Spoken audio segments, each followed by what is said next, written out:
കർത്താവിൻ്റെ മേശയിലേക്ക് പ്രവേശിക്കുന്നതിന് മുന്നോടിയായി ചില ദൈവവചന ഭാഗങ്ങൾ നമുക്ക് ചിന്തിക്കുവാനായിട്ട് ആഗ്രഹിക്കുകയാണ്. അതിനുപോൽഫലകമായിട്ട് വിശുദ്ധനായ പത്രോസ് എഴുതിയ 1-ാം ലേഖനം 4-ാം അധ്യായം അതിൻ്റെ 17-ാമത്തെ വാക്യം ഒരാൾക്ക് പ്രാരംഭമായി ശബ്ദമുയർത്തി വായിക്കാം. പത്രോസ് എഴുതിയ ന്യായവിധി ദൈവഗൃഹത്തിൽ ആരംഭിക്കാൻ സമയമായല്ലോ. വായിച്ചോളൂ. അത് നമ്മിൽ തുടങ്ങിയാൽ ഒരു ചോദ്യം പത്രോസോട് ചോദിക്കുക. നാം വായിച്ച 17-ാം വാക്യം 16-ാം വാക്യം കൂടി ഒന്ന് വായിച്ചു തുടങ്ങി വായിച്ചു. ലജ്ജിക്കരുത്. സ്തോത്രം. 17-ാം വാക്യം പറയുകയാണ്, ദൈവഗൃഹത്തില് എന്താരംഭിക്കാൻ പോകുന്നു? ന്യായവിധി. ബൈബിളിൽ 2 പദങ്ങളെക്കുറിച്ച് പ്രത്യേകം പറയുന്നുണ്ട്. ഒന്ന് ന്യായവിധി, മറ്റൊന്ന് ശിക്ഷാവിധി. ഒന്ന് ന്യായവിധി, മറ്റൊന്ന് ശിക്ഷാവിധി. കർത്താവിൻ്റെ മേശയെക്കുറിച്ച് പറയുമ്പോൾ അയോഗ്യതയോടുകൂടി നിരക്ക് കരം നീട്ടിയാൽ നമുക്ക് എന്ത് ലഭിക്കും? ചില ശിക്ഷാവിധിയൊക്കെ ലഭിക്കും. അവിടെ ഉപയോഗിച്ചിരിക്കുന്ന ശിക്ഷാവിധി എന്ന് പറയുന്നത് നമ്മുടെ ആത്മാവിൻ്റെ രക്ഷ നഷ്ടപ്പെടാതെ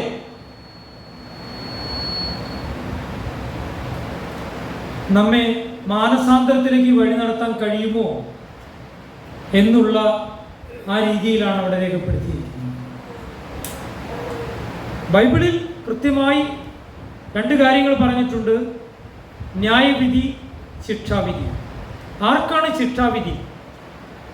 യേശുവിനെ വിശ്വസിക്കാത്തവർക്ക്, സുവിശേഷം വിശ്വസിക്കാത്തവർക്ക്, കർത്താവിനെ അനുസരിക്കാത്തവർക്ക്, കർത്താവിൻ്റെ വഴി നടക്കാത്തവർക്ക് എന്തുണ്ട്? ശിക്ഷാവിധി. എന്നാൽ ഇവിടെ വിശുദ്ധനായ പത്രോസ് പറയുന്നത് ദൈവസഭയിൽ എന്തുണ്ട്? ന്യായവിധി ഉണ്ട്, ജഡ്ജ്മെന്റ് ഉണ്ട്. എന്നിട്ട് പറയാണ് 17-ന്റെ 18-ാമത്തെ വാക്യം വായിച്ചു.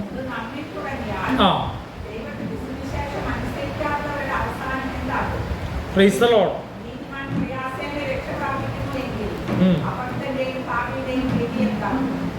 സ്തോത്രം. ഇവിടെ പറയാം, ഇത് കേൾക്കൂ. അവിടെ പറയാണ്, ഒരു വിശ്വാസിയുടെ ആത്മരക്ഷയിലേക്കുള്ള യാത്ര പ്രയാസകരമാണെങ്കിൽ സുവിശേഷം അറിയിക്കാത്തവരുടെ കാര്യം എന്താ കഷ്ടമെന്ന് പറയുകയാണ്. ഞാനൊരു ചോദ്യം ചോദിക്കാൻ ആഗ്രഹിക്കുകയാണ്. ഈ ഇവിടെ പറഞ്ഞിരിക്കുന്ന നമ്മുടെ കാര്യം ഒത്തിരി പ്രയാസമുള്ള കാര്യമാണോ? ഇവിടെ പറയുന്നത് പ്രയാസമുള്ളതാണോ പറയുന്നത്? പ്രയാസമുള്ളതാണോ? അന്ത്യത്തോളം പിടിച്ചു നിന്ന് അന്ത്യത്തോളം നിത്യതയിലേക്ക് പ്രവേശിക്കുക എന്ന് പറയുന്നത് ഒത്തിരി പ്രയാസമുള്ള കാര്യമാണോ? കാര്യമാണ്. കർത്താവ് പറഞ്ഞു അതിനെക്കുറിച്ച്, ഇത് മനുഷ്യനാൽ അസാധ്യമാണ്, എന്നാൽ ദൈവത്താലോ. ഇതിൽ നിന്ന് തന്നെ ഒരു കാര്യം പത്രോസ് നമ്മെ ചൂണ്ടിക്കാണിക്കുന്നുണ്ട്. ഒരു ഞായറാഴ്ച ആരാധനയ്ക്ക് വന്ന് കൈയടിച്ചു പാട്ടുപാടി പോയി അത്ര എളുപ്പമല്ല ക്രിസ്ത്യ ജീവിതം എന്ന് പറയുന്നത്. ഒരു ഞായറാഴ്ച ക്രിസ്ത്യാനിയായി പിന്തുടരുന്നത് കൊണ്ട് എളുപ്പമാവില്ല കാര്യങ്ങൾ. എളുപ്പമാകണമെങ്കിൽ കർത്താവ് നമ്മെ സഹായിക്കണം. Price the Lord. അവിടെ കർത്താവ് പറഞ്ഞത് മനുഷ്യനാൽ ഇതെന്താണ് അസാധ്യമാണ്. ദൈവത്താൽ ഇതോ സാധ്യം. ദൈവത്താൽ സാധ്യമാകണമെങ്കിൽ നാം ആരുടെ കൂടെ നിൽക്കണം? ദൈവത്തോട് കൂടെ നിൽക്കണം. പിശാചിനെ എതിർത്ത് തോൽപ്പിക്കണമെങ്കിൽ നാം എന്തു ചെയ്യണം? ദൈവത്തിന്റെ സർവായുധ വർഗം ധരിക്കണം. കഴിഞ്ഞ ദിവസം നമ്മുടെ റാണിദാസ് പറഞ്ഞതുപോലെ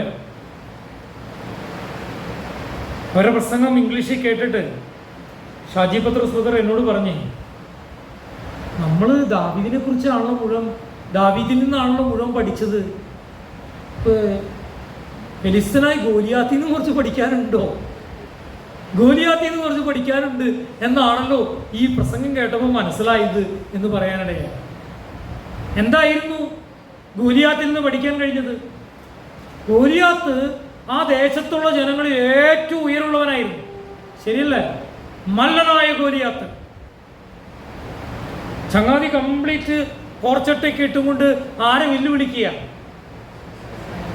ഇസ്രായേൽ ജനത്തെ, ശൗലടക്കം സകല ആൾക്കാരും പേടിച്ച് വരണ്ടിരിക്കുക. അത് കേട്ടപ്പോൾ കർത്താവിലുള്ള വിശ്വാസമുള്ള, കർത്താവിൽ പുകഴുന്ന, കർത്താവിൻ്റെ ശക്തിയിൽ ആശ്രയിക്കുന്ന ദാവീദ് ഈ ശബ്ദം കേട്ട്, ഇതാരെ ഇയാള് എൻ്റെ ദൈവത്തെ വെല്ലുവിളിക്കുവാൻ എന്ന് പറഞ്ഞ് അവൻ ചെല്ലുകയും ശൗലിന് വളരെ ഇഷ്ടമായി. ശൗൽ എന്ത് ചെയ്തു? ഒരു ഓഫർ കൊടുത്തു. എന്താ ഓഫർ കൊടുത്തത്? മോളെ കെട്ടിക്കാന്ന് ഓഫർ കൊടുത്തു. പിന്നെ തൻ്റെ ശരീരത്തിൽ ഒരു ഭയങ്കരമായ ശൗലിൻ്റെ എന്ത് ഇട്ടു? പോർച്ചട്ട ധരിപ്പിച്ചു. ശൗലിനെ കുറിച്ച് എന്തെന്നാ ബൈബിളിൽ പറയുന്നത്?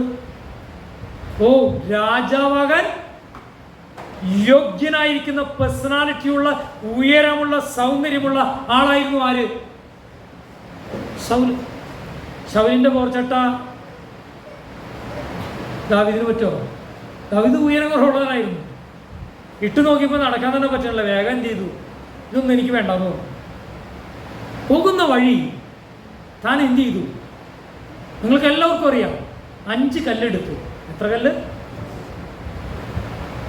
സഞ്ചിയിൽ എന്തുണ്ടായിരുന്നു? ഒരു കവണയും ഉണ്ടായിരുന്നു അല്ലേ? എന്നിട്ട് എങ്ങനെയാ ഗോലിയാത്തിനെ തോൽപ്പിച്ചത്? ആൽഫ്രഡ് കല്ലെറിഞ്ഞു. ഇനി വേറെ ആർക്കെങ്കിലും സൺഡേ സ്കൂൾ കുട്ടികൾക്ക് കല്ലെറിഞ്ഞു, കാലും ഒരു കല്ലെറിഞ്ഞു, ഉടനെ തന്നെ പുള്ളി നേരത്തെ തോന്നുന്നു. അങ്ങനെയാണോ?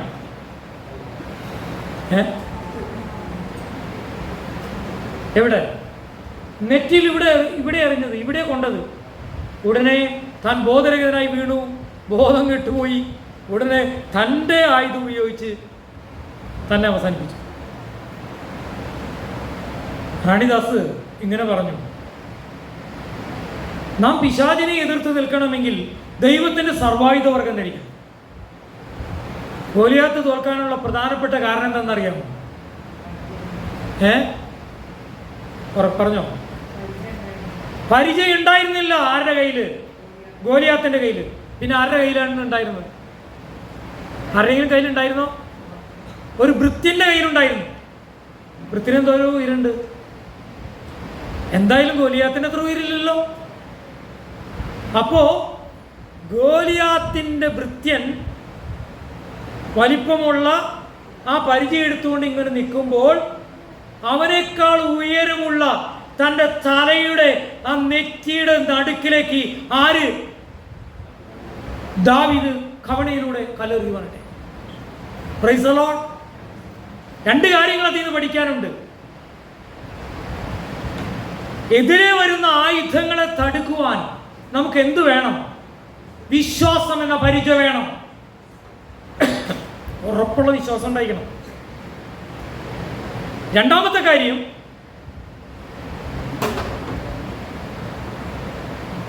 എനിക്ക് പിശാചുകളെ എതിർത്ത് നിൽക്കാൻ എൻ്റെ അമ്മയുടെ വിശ്വാസം പോരാ, എൻ്റെ അപ്പൻ്റെ വിശ്വാസം പോരാ, സഭയിലെ പാസ്റ്ററുടെ വിശ്വാസം പോരാ, ഒരു പ്രവാചകന്റെ വിശ്വാസം പോരാ, അവനവൻ്റെ വിശ്വാസം വേണം. Price the Lord. അവനവൻ്റെ വിശ്വാസം വേണം. ആ വിശ്വാസമില്ലെങ്കിൽ എന്തൊക്കെ സംഭവിക്കും? വിശ്വാസമില്ലെങ്കിൽ എന്തൊക്കെ സംഭവിക്കും? നമ്മളൊരു പാട്ട് പാടി, എൻ്റെ വിശ്വാസം വർദ്ധിപ്പിക്കണമേ. വിശ്വാസമില്ലെങ്കിൽ നാം തെറ്റിപ്പോകും. വിശ്വാസമില്ലെങ്കിൽ ഓരോരോ വിശ്വാസങ്ങളിലൂടെ ഉഴന്ന് നടക്കേണ്ടി വരും. വിശ്വാസമില്ലെങ്കിൽ, തെറ്റായ വിശ്വാസമുണ്ടെങ്കിൽ പിശാച് നമ്മളെ പരാജയപ്പെടുത്താൻ ശ്രമിക്കും.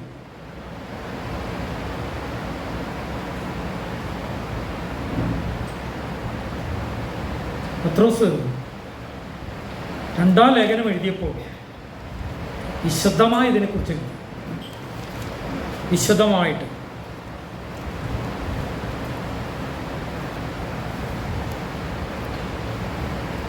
അതിൻ്റെ 2-ാം അധ്യായം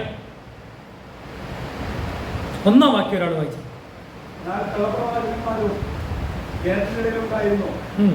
അങ്ങനെ നിങ്ങളുടെ ഇടയിലും ദുരുപദേശകന്മാരുണ്ടാവും. അവർ നാശകരമായ മതവേദങ്ങളെ ഉപദേശിച്ചുകൊണ്ട് തങ്ങളെ വിലക്ക് വാങ്ങി നാടിനെ തല്ലിപ്പറഞ്ഞു. വായിക്കൂ.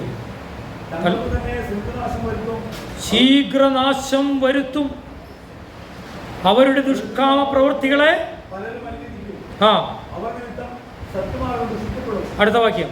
അവർ ദ്രവ്യാഗ്രഹത്തിൽ കൗശലവാക്ക് പറഞ്ഞ് നിങ്ങളെ വാണിഭമാക്കും. അവർക്കോ പൂർവ്വകാലം മുതൽ ന്യായവിധി താമസിയാതെ വരുന്നു. മതി, ശ്രദ്ധിക്കണം. നമുക്ക് അറിയാം, നമ്മളിപ്പോൾ യൂട്യൂബ് കാണുന്നവരാണ്, ഫേസ്ബുക്ക് കാണുന്ന, വാട്സാപ്പിലൂടെ സോഷ്യൽ മീഡിയയിലൊക്കെ പലതും കാണുന്നവരാണ്. നമ്മുടെ ആത്മീയ ജീവിതം ദൈവവചനപ്രകാരമാണോ നമ്മുടെ വിശ്വാസം വർദ്ധിക്കുന്നത് എന്നൊരു വലിയ ചോദ്യമുണ്ട്. ഞാനിത് പറയാൻ കാരണം, ബാംഗ്ലൂരിൽ ഇലക്ട്രോണിക് സിറ്റിയിൽ ഒരു റിവൈവൽ നടക്കുന്നു എന്ന് പറഞ്ഞിട്ട് ഒത്തിരി പേര് വാട്സാപ്പിലൂടെ മെസ്സേജുകൾ അയച്ചു. ഇന്ന് 18-ഓ 19-ാമത്തെ ദിവസം 10-20 പേര് കച്ചകെട്ടി ഇറങ്ങിയിരിക്കുക അവിടേക്ക്. അവർ കീബോർഡ് കൊണ്ടുപോയിട്ടുണ്ട്, ഗിറ്റാർ കൊണ്ടുപോയിട്ടുണ്ട്, ഡ്രംസ് കൊണ്ടുപോയിട്ടുണ്ട്.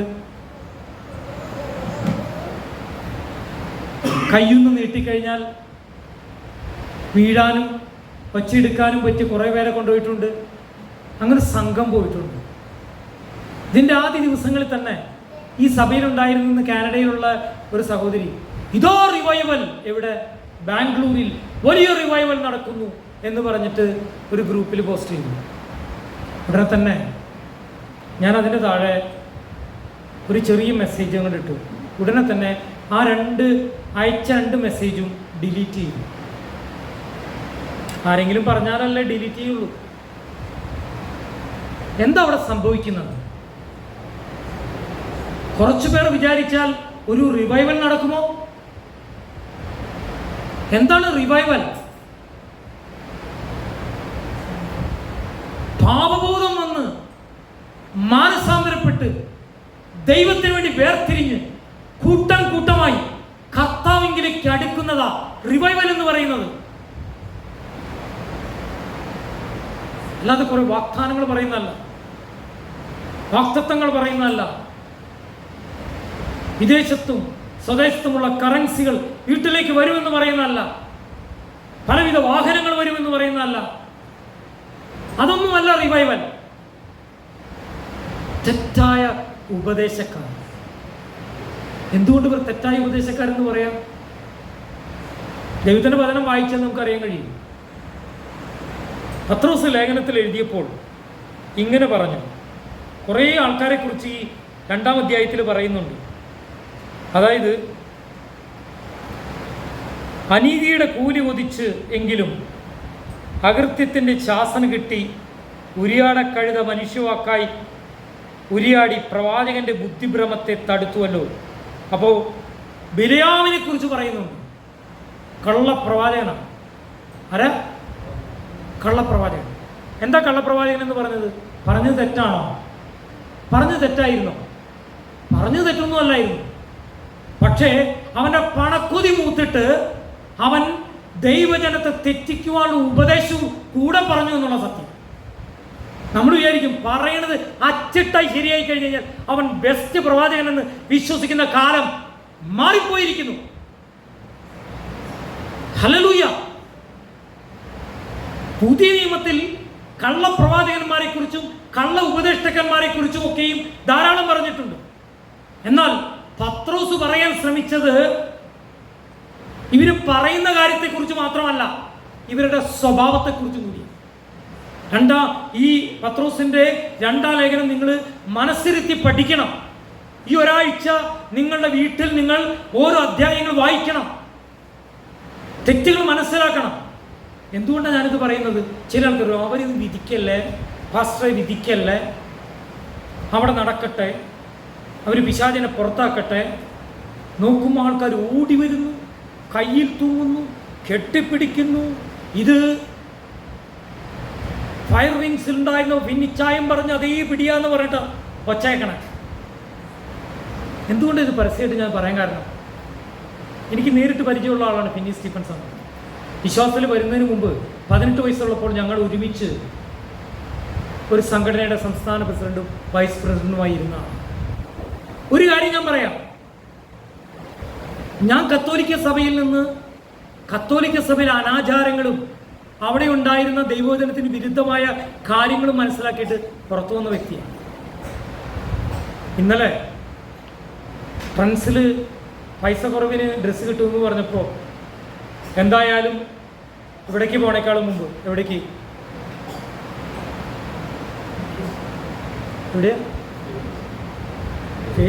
മലേഷ്യക്ക് പോകുന്നതിന് മുമ്പ് ഡ്രസ്സ് മേടിക്കാൻ പോയത്. അവിടെ ചെന്ന് കഴിഞ്ഞപ്പോൾ ജോയ്സിനെ പരിചയമുള്ള UKG പഠിച്ചൊരു കുട്ടി ജോയ്സിനെ തിരിച്ചറിഞ്ഞിട്ട് ജോയ്സിനെ ഇവിടെ വന്ന് സംസാരിക്കാൻ കാരണം തങ്കച്ചൻ്റെ വീട്ടിൽ കാടുകുറ്റിയിൽ ഞങ്ങൾ ചെന്നത് ഈ കുട്ടി കണ്ടിട്ടുണ്ട്. UKG പഠിക്കുന്ന കുട്ടിക്ക് വലിയ പെൺകുട്ടിയെ മാറി.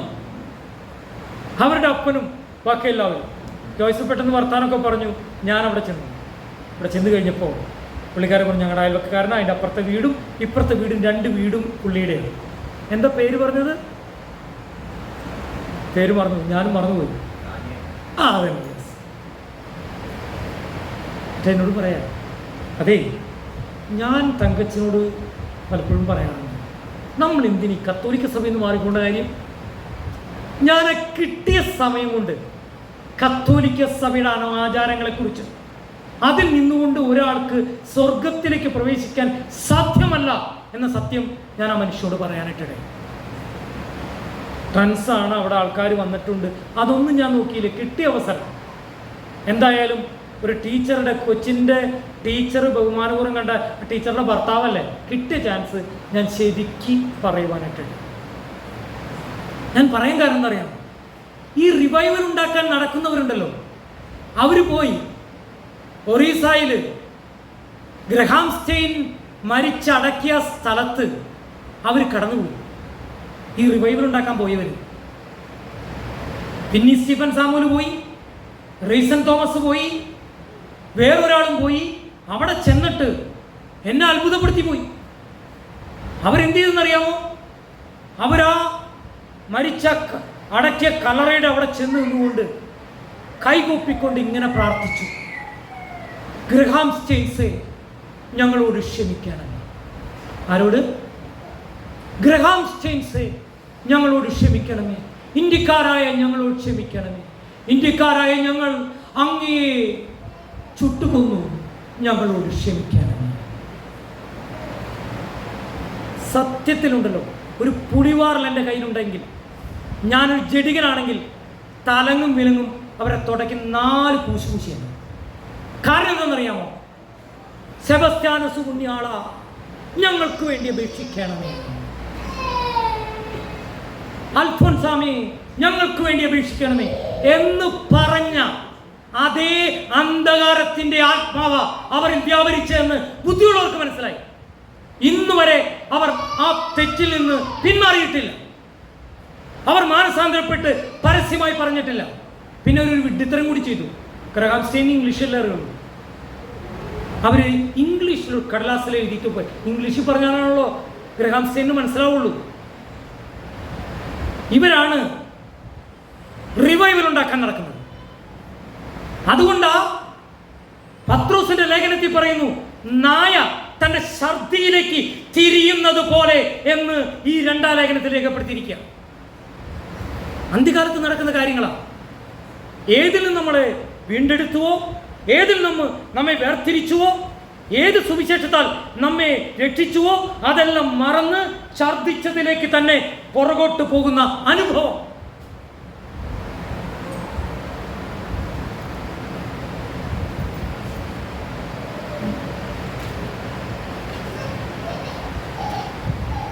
പ്രിയപ്പെട്ടവരെ, കർത്താവിൻ്റെ വരവ് ഏറ്റവും എടുത്തിട്ടുണ്ട്. ആർക്കെങ്കിലും സംശയമുണ്ടോ? കാരണം കടലിലും കരയിലും ആകാശത്തിലും ഇതുപോലെ ലക്ഷ്യങ്ങൾ കണ്ടിട്ടില്ല. സൂര്യനിലേക്ക് നോക്കി അവർ അത്ഭുതപ്പെടുന്നു. ആകാശമണ്ഡലങ്ങളിൽ നിന്ന് കറങ്ങി നടക്കുന്നതിനെ കുറിച്ച് ശാസ്ത്രജ്ഞന്മാർ നാസ അത്ഭുതപ്പെടുന്നു. കടലിൽ കള്ളത്തിരമാലകൾ ഉത്ഭവിക്കുന്ന തരത്തിൽ അതിന് ചൂട് കൂടിയിരിക്കുന്നു. കടൽ തിളച്ചു മറിയുന്നു. പിടിക്കാൻ കഴിയാത്ത, നിയന്ത്രിക്കാൻ കഴിയാത്ത കാലാവസ്ഥ എല്ലാം നടക്കുന്നു. കർത്താവിൻ്റെ വരവ് ഏറ്റെടുത്തിരിക്കുന്നു. ഇപ്പം എന്ത് സംഭവിക്കും? പത്രോസ് ഒരു കാര്യം കൃത്യമായിട്ട് പറഞ്ഞു. ആരാ പത്രോസ്? ഒറ്റ പ്രസംഗത്തിൽ 3000 പേരെ രൂപാന്തരപ്പെടുത്തിയ ഒരു റിവൈവലിസ്റ്റാ. ഒറ്റ പ്രസംഗത്തിൽ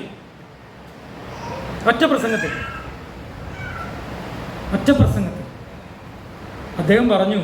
എന്ത് പറഞ്ഞു എന്നറിയാമോ?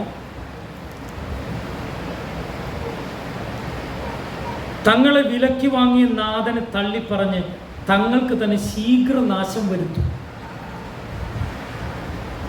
അപ്പൊ ഈ കള്ളപ്രവാചകന്മാർക്കും കള്ള അപ്പസ്തോലന്മാർക്കും ഈ കള്ള ആൾക്കാർക്ക് ശീഘ്രനാശം ഉണ്ടാവോ എന്ന് ഉറച്ചു പറഞ്ഞേ. ഇവിടെ ഉണ്ടെന്ന് പറയണേ. ശീഘ്രനാശം ഉണ്ടാവെന്ന് പറയണേ. ശീഘ്രം എന്ന് പറഞ്ഞാൽ പെട്ടെന്ന്. ഞാൻ അതുകൊണ്ട് പറഞ്ഞു, റീവൈവൽ ഒന്നല്ല ഉണ്ടാകാൻ പോകുന്നത്, നല്ല ചുട്ട അടിയാണ് വരാൻ പോകുന്നത്. നല്ല ചുട്ട അടി വരും. നാം ഒരു കാര്യം മനസ്സിലാക്കണം. വെള്ളമില്ലാത്ത മേഘങ്ങൾ ഒന്ന് കണ്ടുപിടിച്ചേ.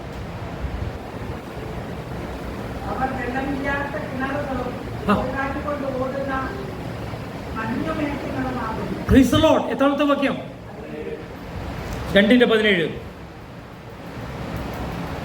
2:17. അവർ വെള്ളമില്ലാത്ത കിണറുകളും കൊടുങ്കാറ്റുകൊണ്ടോടുന്ന മഞ്ഞുമേഘങ്ങളുമാകുന്നു. അവർക്ക് കൂരിരുട്ട് സംഗ്രഹിച്ചിരിക്കുന്നു.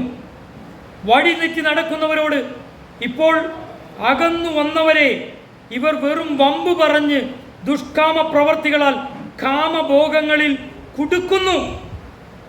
തങ്ങൾ തന്നെ നാശത്തിൻ്റെ അടിമകളായിരിക്കെ മറ്റവർക്കും സ്വാതന്ത്ര്യത്തെ വാഗ്ദാനം ചെയ്യുന്നു. ഒരുത്തൻ ഏതിനോട് തോൽക്കുന്നുവോ അതിനടിമപ്പെട്ടിരിക്കുന്നു. എനിക്ക് തോന്നി പത്രോസ് എങ്ങനെ ഈ ലേഖനം എഴുതി?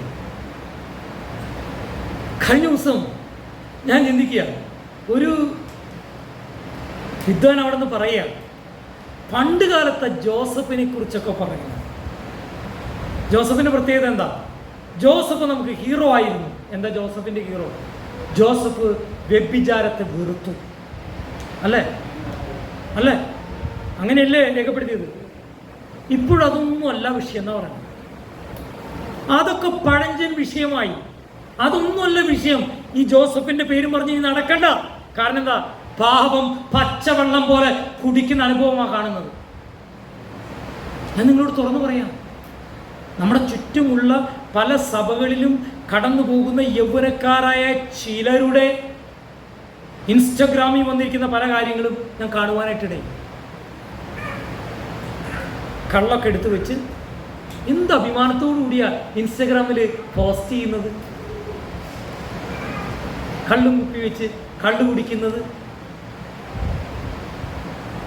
വ്യഭിചാരം കാണിക്കുന്നില്ലെങ്കിലും അതിലേക്കുള്ള മണവും ശൂരവും ഒക്കെ കാണിക്കുന്നതായിരിക്കുന്ന ചിത്രങ്ങൾ ഒത്തിരി എന്തിൽ കിടക്കുന്നുണ്ട്? ഇൻസ്റ്റഗ്രാമിൽ കിടക്കുന്നുണ്ട്. പലരും വഴിതെറ്റി പോയി കഴിഞ്ഞു. എന്താ കാരണം എന്നറിയാമോ? ദൈവവചനം സത്യവചനം, പത്യവചനം, ഹല്ലേലൂയ, സഭകളിൽ പ്രഘോഷിക്കാത്തത് കൊണ്ട്.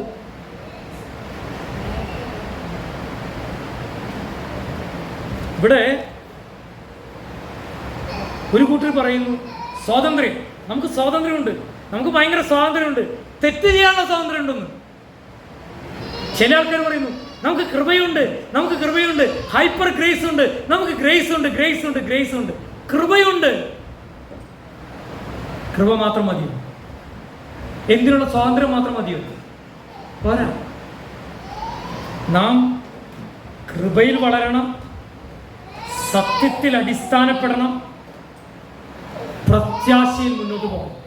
3 കാര്യങ്ങൾ ഞാൻ പറഞ്ഞു. എന്തൊക്കെയാ?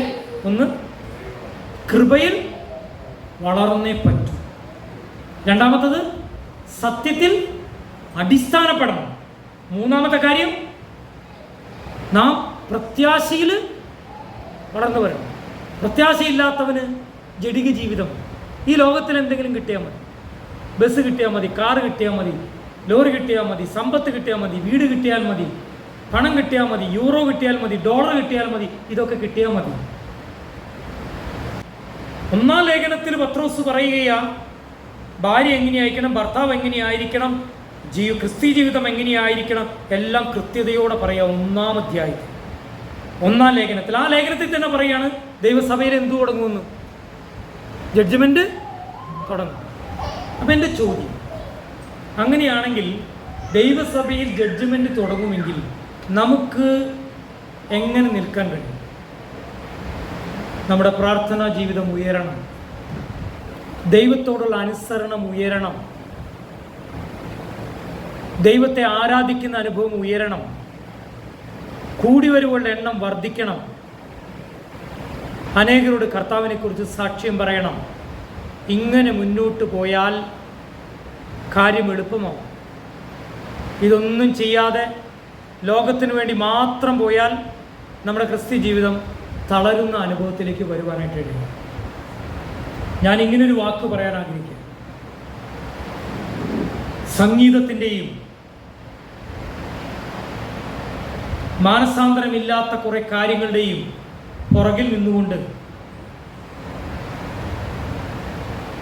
റിവൈവൽ എന്ന് പറഞ്ഞ് അനേകർ തെറ്റിക്കാൻ ശ്രമിക്കുമ്പോൾ അവരെ വിളിക്കാവുന്ന ഏറ്റവും നല്ല പേര് ആത്മീയ ടെററിസ്റ്റുകളെന്നാണ്. ആത്മീയം എന്ന് പറഞ്ഞാൽ അതിൽ ആത്മീയ തലം എന്ന അർത്ഥത്തിൽ എടുത്താൽ മതി. Spiritual terrorist, ഭീകരന്മാർ.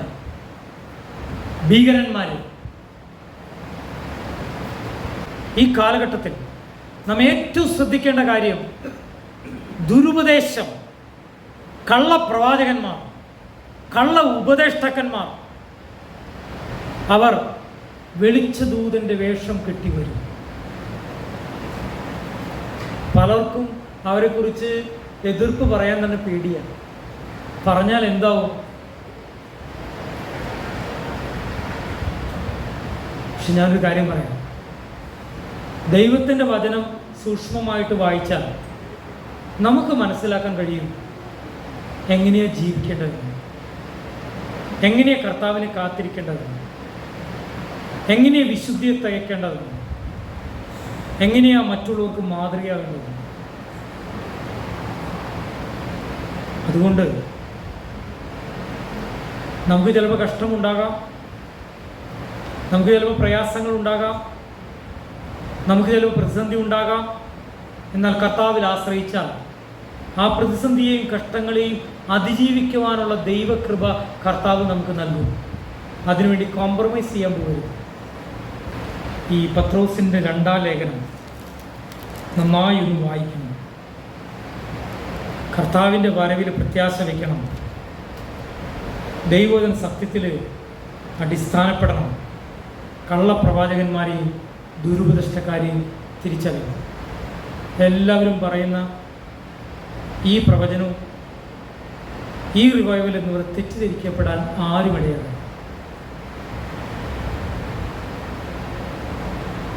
മാനസാന്തരം പറയുന്നത് നോക്കാം.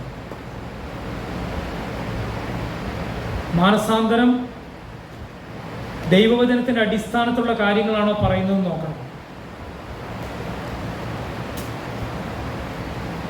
എങ്ങനെ തിരിച്ചറിയാൻ പറ്റാം? അവർ കള്ളത്തരാണോ പറയണത് എങ്ങനെ തിരിച്ചറിയാൻ പറ്റും? എങ്ങനെ പറ്റും? ഈ പറയുന്ന ഒരു കള്ളത്തരമാണോ പറയുന്നതെന്ന് എങ്ങനെ തിരിച്ചറിയാൻ പറ്റും? രണ്ട് തരത്തിൽ തിരിച്ചറിയാൻ പറ്റും. എന്താ? സത്യവചനം നമ്മളുടെ ഉള്ളിലേക്ക് കൊണ്ടുവന്നാൽ തെറ്റായ വചനം എന്താണെന്ന് തിരിച്ചറിയാം. രണ്ടാമത്തെ ഒരു വഴിയും കൂടി ഉണ്ടല്ലോ. അതാണ് പത്രോസ് ഇവിടെ പറയുന്നത്. പത്രോസ് അതിലാണ് ഫോക്കസ് ചെയ്തത്. അതായത് ഈ കള്ളപ്രവാചകന്മാരുടെ സ്വഭാവമായി ഇതിൽ പറഞ്ഞേക്കണം. ഇതിൽ പറഞ്ഞിരിക്കുന്ന സ്വഭാവം ഉള്ളവരാണോ ഇവരൊന്ന് നോക്കിയാൽ മതി എന്നാണ് പറയുന്നത്. ഇവരുടെ പ്രസംഗം കേട്ടാൽ പോലും നമുക്ക് മനസ്സിലാക്കാൻ പറ്റില്ല. അതുകൊണ്ട് പത്രോസ് ഒരു പടി കൂടി കടന്നിട്ട് പറയുക, ഇവരുടെ ജീവിതം ഒന്ന് നോക്കണമെന്ന്. ഇവർ പറയുന്ന വല്ല പ്രവചനം നിറവേറുന്നുണ്ടോ? അത് നോക്കിയാൽ മതി. ആത്മാക്കൾ വിവേചിക്കുന്ന വരം കൊണ്ട് തിരിച്ചറിയാൻ പറ്റും. അത് പരിശുദ്ധാത്മാവിൻ്റെ വരമാണ്. ദൈവവചനം പഠിച്ചാൽ ഇനി എനിക്ക് ആ വരം കിട്ടിയിട്ടില്ല, എനിക്ക് ആ കൃപാവരം കിട്ടിയിട്ടില്ല എന്ന് പറഞ്ഞ് ആരും കരയണ്ട, ആരും മോങ്ങാൻ നിൽക്കണ്ട. നമ്മുടെ കൈകളിലിരിക്കുന്ന ഈ ദൈവത്തിൻ്റെ വചനം സൂക്ഷ്മമായിട്ട് പഠിച്ചാൽ മതി. അപ്പം അറിയാം തെറ്റെന്ത് ശരിയെന്തെന്ന്, അനുസരിക്കേണ്ടതെന്ന് തള്ളിക്കളയേണ്ടതെന്ന്, പിശാചിന്റെ വകയെന്ത് ദൈവത്തിൻ്റെ വകയെന്ത് എന്ന് തിരിച്ചറിയാൻ ദൈവവചനം പഠിച്ചാൽ മതി. ഒന്ന് ചിന്തിച്ചു നോക്കിയേ. ഇന്ന് ഇവിടെയുള്ള എണ്ണത്തിൽ കൂടുതലുള്ള സഭകളുടെ ശുശ്രൂഷകന്മാരൊക്കെ ആ കോവിഡ് വന്ന നാളിൽ പറഞ്ഞ ആ 1-ാം തീയതി പറഞ്ഞ ആ പ്രവചനങ്ങൾ എന്തെങ്കിലും നിറവേറിയോ? എന്തെങ്കിലും? അവർ പറഞ്ഞത് മുഴുവൻ അവരുടെ ഹൃദയത്തിൽ നിന്ന്, അവരുടെ മനസ്സിൽ നിന്ന്, അവരുടെ കീശ വീർപ്പിക്കാൻ കള്ളത്തരമാണെന്ന് മുഴുവനായി തെളിഞ്ഞു. അത് കഴിഞ്ഞ് ഒരു മാളത്തിൽ വിളിച്ചു. കാരണം കോവിഡ് ഒന്നും മാളത്തിൽ വിളിക്കേണ്ടി വന്നില്ല. ഒരു മെഗാ ഷോയും ഇല്ല. ചിലരൊക്കെ പച്ചക്കറി തോട്ടം വെച്ച് പിടിപ്പിക്കാൻ കാശിഷ്ടം പോലെ ഉണ്ടല്ലോ. വീട്ടിൽ നിന്ന് പുറത്തിറങ്ങാനും പറ്റില്ലല്ലോ, വിമാനവും ഇല്ല, ഒന്നുമില്ല. ട്രെയിനിൽ പിന്നെ എവിടേക്കാണ് പോണത്? ചിലർ കാലി വളർത്താൻ, തുണികളുടെ വീടുള്ള കോട്ടയത്തുള്ള ആള് കാലി വളർത്താൻ, പച്ചക്കറി വളർത്താൻ, അതിനെക്കുറിച്ചൊക്കെ ഉള്ള കാര്യം, ബിരിയാണി ഉണ്ടാക്കൽ. സ്ത്രീകളാണ് സാധാരണ യൂട്യൂബിൽ എന്ത് ചെയ്യുന്നത്, നല്ല ഭക്ഷണമൊക്കെ ഉണ്ടാക്കിയിട്ട് കൊടുക്കുന്നത്. നോക്കുമ്പോൾ വലിയ അപ്പസ്തോലന്മാരും വലിയ ആൾക്കാരൊക്കെ ടി വിയിൽ എന്ത് ചെയ്തു. അങ്ങനെ ഒരു കാലം ഉണ്ടായിരുന്നു. കോവിഡ് കുറേശ്ശെ കുറഞ്ഞു, പെട്ടെന്ന് മരിക്കുന്ന സാഹചര്യം മാറി. അല്പാൽപമായി കൊല്ലുന്ന വാക്സിൻ എല്ലാവരെയും പിടിച്ചു കയറ്റുകയും ചെയ്തു. അപ്പോൾ വീണ്ടും നല്ല സമയമായി. മാളത്തിൽ നിന്ന് പതുക്കെ പുറത്തു വന്നു. അവിടെ ഭയങ്കര വീട്ടുതല നടക്കണം. Fire, liquid fire. ഇപ്പം ആരോ പറയണ്ട, ലിക്വിഡ് ഫയർ എന്ന് പറഞ്ഞു കഴിഞ്ഞാൽ വോൾക്കാനാണ്. ഈ വോൾക്കാനോ എറപ്റ്റ് ചെയ്യുമ്പോൾ അഗ്നിപർവ്വതത്തിനുള്ളിൽ നിന്ന് അഗ്നി ഇങ്ങനെ ഇത് ഉരുകിയിട്ടാണ് വരുന്നത്. അവർ പറഞ്ഞത് പിടിച്ചോ അഗ്നി. ആ അഗ്നി ഇങ്ങനെ ഒരാളുടെ കിട്ടിയ ദിവസം നിങ്ങൾ ചിന്തിച്ചു നോക്കൂ. ഇവർ പറയണ വിഡ്ഢിത്തരത്തിൻ്റെ ആഴങ്ങൾ. ദയവ് ചെയ്ത് ചെവി കൊടുക്കരുത്.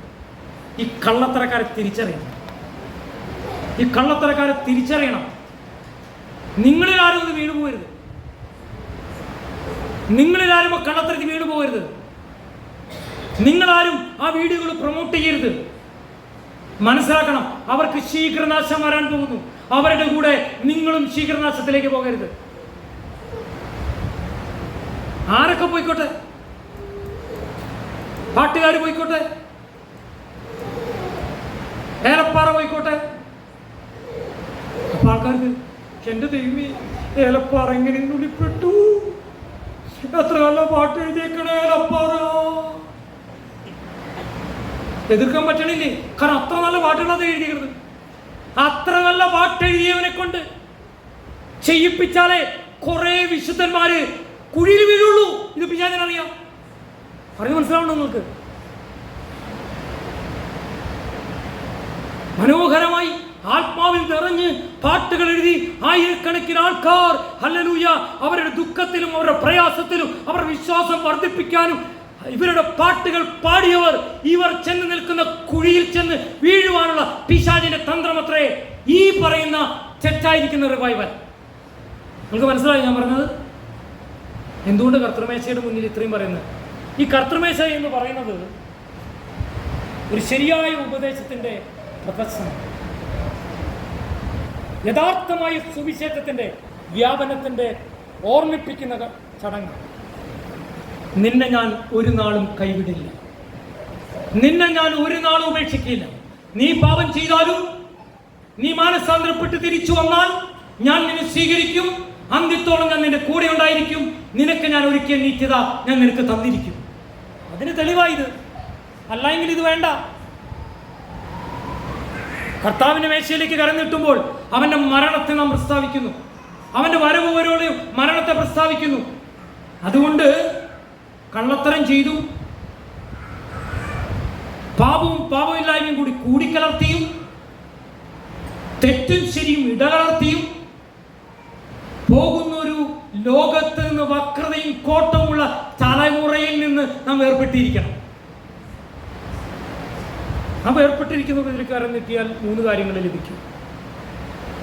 എന്തൊക്കെ ലഭിക്കും? എന്തൊക്കെ ലഭിക്കും? എന്തൊക്കെ ലഭിക്കാതിരിക്കുന്നു പലവട്ടങ്ങൾ കേട്ടിട്ടുണ്ട്. യോഗ്യതയില്ലാതെ കരനീട്ടിയാൽ എന്ത് സംഭവിക്കും അറിയില്ല. ഒന്നാമത്തെ കാര്യം അത് അവസാനം രോഗികളാകും, ബലഹീനരാകും, മരിച്ചുപോകും. അങ്ങനെയാണ് യോഗ്യതയോടെ കരഞ്ഞെത്തിയാലോ? പറയും രോഗിയായവൻ ആരോഗ്യമുള്ളവനാകും. നമ്പർ 1. ബലഹീനൻ ബലവാനായി മാറും. മൂന്നാമത്തെ കാര്യം അവൻ ജീവനുള്ളവനായി മാറും. Price the Lord. ഹല്ലേലൂയ. ജീവൻ നമ്മളിലൂടെ മറ്റുള്ളവരിലേക്ക് വ്യാപരിക്കും. 6:30 മണിക്ക് അങ്കമാലി ജംഗ്ഷനിൽ നിന്ന് പ്രസംഗിച്ച പ്രസംഗം 23 മിനിറ്റ് ഉണ്ടായിരുന്നു. 27 മിനിറ്റ്. 27 മിനിറ്റിന്റെ ട്രാൻസ്ലേഷൻ പകുതി നോക്കിക്കഴിഞ്ഞാൽ 13.5 മിനിറ്റ് ഉണ്ടായിരുന്നു. അതിൽ 10 മിനിറ്റ് 10 പോയിന്റ് സംതിങ് എന്ന് പറഞ്ഞാൽ 5 മിനിറ്റിലൂടെ സുവിശേഷം അറിയിക്കാനായിട്ട് ഇടയായി. 4500-ലധികം പേര് അത് കണ്ടു. പഞ്ചാബിൽ നിന്ന് പല സ്ഥലങ്ങളിൽ നിന്നും എനിക്ക് ഫോൺ കോളുകൾ വന്നു. ഒരാള് പാസ്റ്റർമാരെ എപ്പോഴും കുറ്റം പറയുന്ന ആള് എന്നെ ഫോൺ ചെയ്തിട്ട് ഇങ്ങനെ പറഞ്ഞു, അതെ, ഈ അടുത്ത കാലത്ത് ഇത്ര നല്ല ഇത്ര കൃത്യമായ സുവിശേഷം ഞാൻ കേട്ടിട്ടില്ല. ആ സ്ത്രീയെ സമ്മതിച്ചു കൊടുക്കണം. ആ റാണിദാസിനെ ഞാൻ എത്ര അഭിനന്ദിച്ചാലും മതിയാകില്ല. എത്ര നന്നായി അവർ പറഞ്ഞത്. ഒറ്റ പാസ്റ്റർമാർ പോലും ഇങ്ങനെ പറയില്ല. ഞാനൊന്നും മറുപടി അയച്ചില്ല. അദ്ദേഹത്തിന് ഹിന്ദി അറിയില്ല തോന്നുന്നു. ഞാൻ പ്രസംഗിച്ചത് ആര് ട്രാൻസ്ലേറ്റ് ചെയ്തത്? റാണിദാസ് ട്രാൻസ്ലേറ്റ് ചെയ്തത്.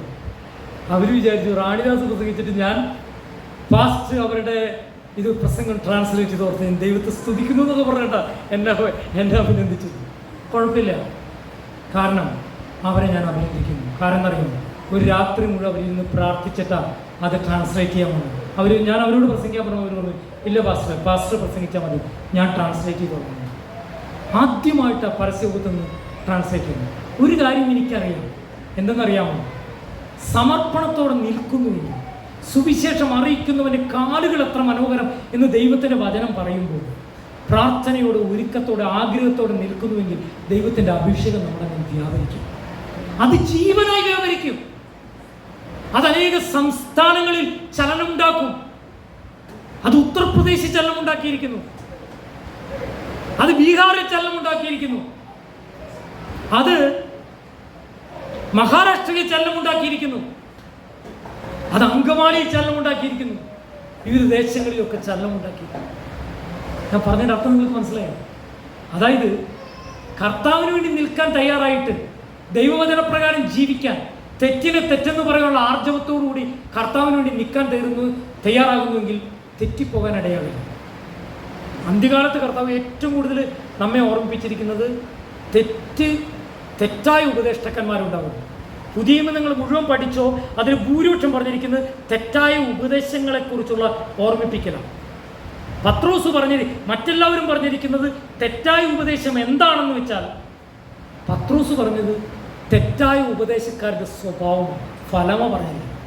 കേട്ടോ, ശരിക്കും പഠിച്ചു നോക്കണേ. നിങ്ങൾ പത്രോസിൻ്റെ 2-ാം ലേഖനം പഠിച്ചു നോക്കണേ. അതിൽ പറഞ്ഞിരിക്കുന്നത് അവർ പറയുന്ന കാര്യത്തെക്കുറിച്ചല്ല, മറിച്ച് അവരുടെ സ്വഭാവത്തെക്കുറിച്ച്.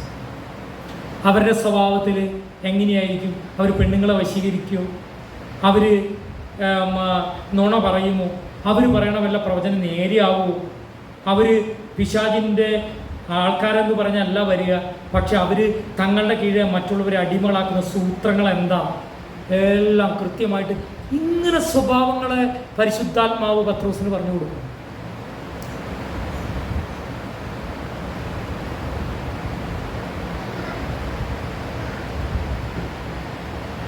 ഒരു തീരുമാനമെടുക്കാൻ പറ്റും.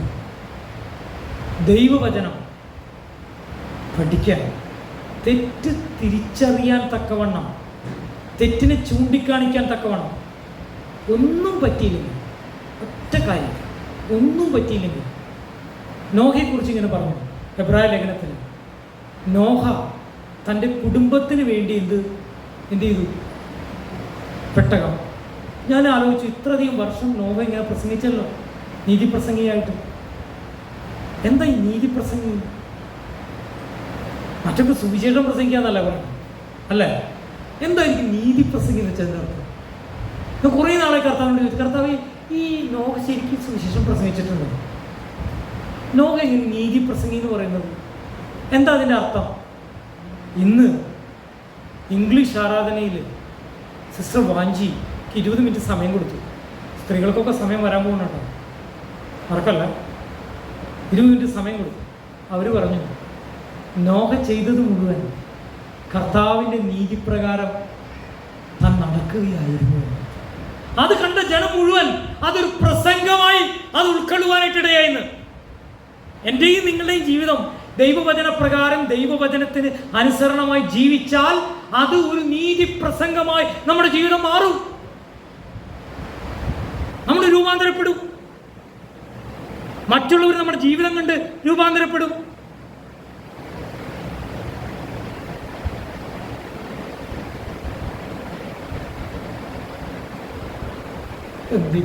കർത്താവിന് മേശയ്ക്കുള്ളിലാണ് പറയാം.